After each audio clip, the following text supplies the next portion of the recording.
for a moment. Can you imagine how life would be if we didn't have the death penalty in place? For centuries, the death penalty has been the government's ultimate form of punishment. The government has justified taking a person's life by saving capital punishment for people who have committed the most heinous crimes. Capital punishment has helped keep order in many governments for thousands of years.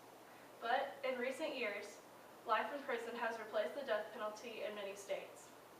Many advocates for life in prison argue that the state and federal governments should not have the authority to take another's life. But I feel that the death penalty does a great job of keeping those who need to be punished in line. Peggy J. Parks wrote a compelling article where she evaluated many studies about the death penalty. One of the arguments she studied was whether or not capital punishment helped deter certain crimes.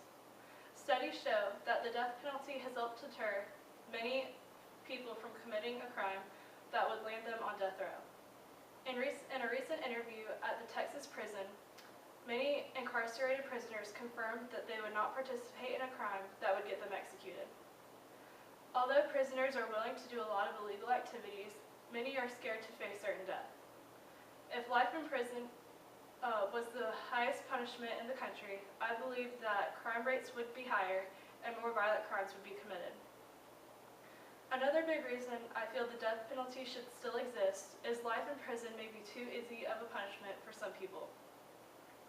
Many times, inmates who commit heinous crimes, such as murder and rape, can be sentenced to life in prison, where they will live the rest of their lives in a prison cell. Prisoners who are sentenced to life may live out their lives as comfortably as they can while still in prison. Prisoners get accommodations such as television, food, and other liberties that I feel should not be awarded to murderers. Life in prison may not be the best way to go in some cases, where the accused have done things truly horrendous. I believe the death penalty was reserved for criminals who truly deserve the capital punishment and for those who are sentenced to death have done something terribly wrong.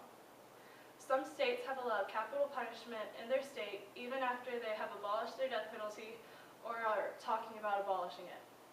A great example of this is the 2007 Connecticut trial of Stephen Hayes. Kenneth Jost wrote a paper entitled Death Penalty Debates, where he discussed Hayes' case. Hayes was a convicted felon who was brought up on charges of rape and murder. One night in July 2007, Hayes and an accomplice entered a prominent doctor's home and raped and murdered his wife and 2 daughters. Jurors who listened in on the case sought an appropriate punishment, and they decided on death by lethal injection. This was a landmark case because Connecticut had been trying to abolish their death penalty for many years. The case was highly publicized, and the jurors agreed that in some cases, life in prison was not punishment enough. One fact remains. The death penalty definitely keeps those convicted off the streets for good. Many people who wish to see the death penalty abolished think it's unconstitutional to kill someone.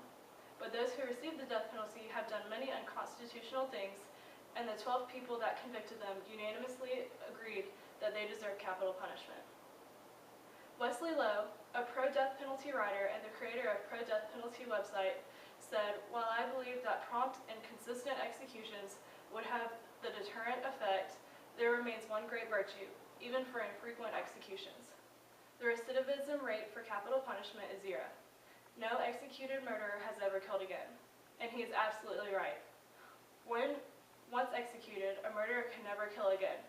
This can come only as a relief to many victims' families because they can receive justice in peace, knowing that they won't have to live through the nightmare of knowing that a killer has walked free.